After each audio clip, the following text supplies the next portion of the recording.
to be available to families at inquests. Becky Montacute's mum took her own life last year. Her family didn't qualify to have a lawyer provided by the government and say that made it harder to get to the truth. Martin Jones reports. This one is me, my mum and my brother when my mum married my stepdad. Becky Montacute now has only photos and memories of her mum Julie. She was just absolutely lovely and cared about other people pretty much over herself, but did really like going out and doing fun things when she had the chance to do it. But Julie had problems with her mental health and at one stage was sectioned.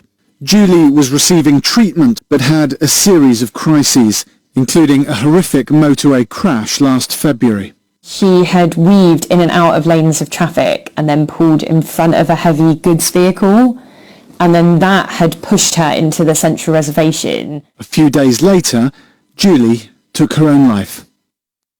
Becky and the rest of the family were desperate for answers and to find out if anything more could have been done to help Julie. And that's what they hoped the inquest into her death would provide. But they found the process utterly one-sided. The Mental Health Trust, who were looking after Julie, paid thousands of pounds for lawyers to represent them. The family had to beg a favour from a friend.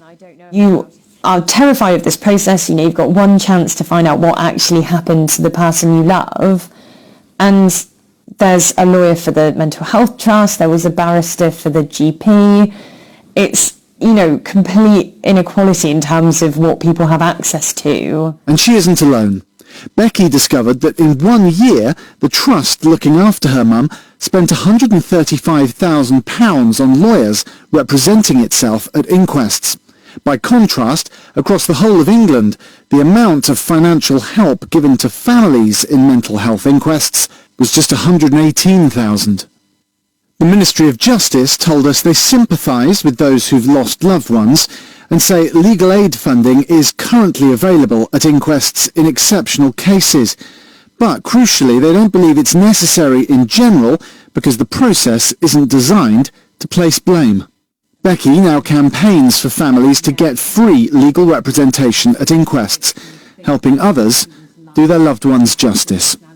Martin Jones, BBC Points West.